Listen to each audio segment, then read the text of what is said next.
ginataang langka. At yun ang lulutuin natin ngayon. Para sa inyo ito. Napakasarap itong ginataang tinuktok na langka.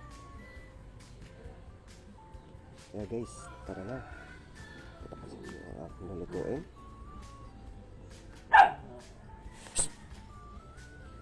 Isa sa pinakapaborito kong iluto ay ang langka. Kaya naman ngayong araw na to, magluluto tayo ng isang des. Magamit ng hilaw na langka o unripe jack po. Welcome sa Panglasang Pinoy. Ako po si Jimmy Torrecampo, lutong Jimmy. At ngayong magluto tayo ng ginataang tinuktok na langka with shrimp.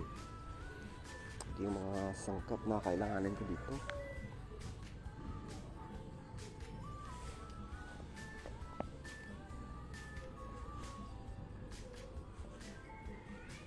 Okay, so mag-isa na tayo. Gisa na natin ito ang shrimp.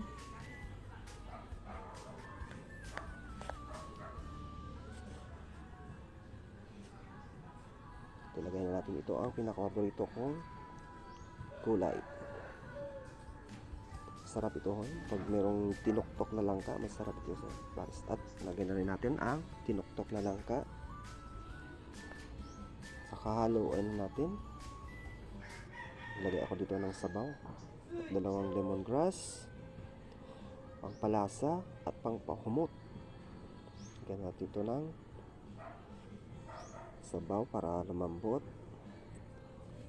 Saka pinakasahuli dito ayun. Lagay natin yung pinakagatang-gata.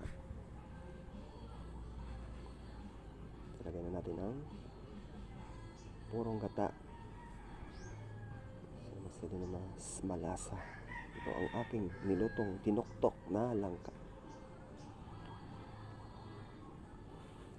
Guys, ito na ang ating finished product na tinuktok na ginataang langka with shrimp. Guys, thank you so much and God bless you all. Ginataang tinuktok na langka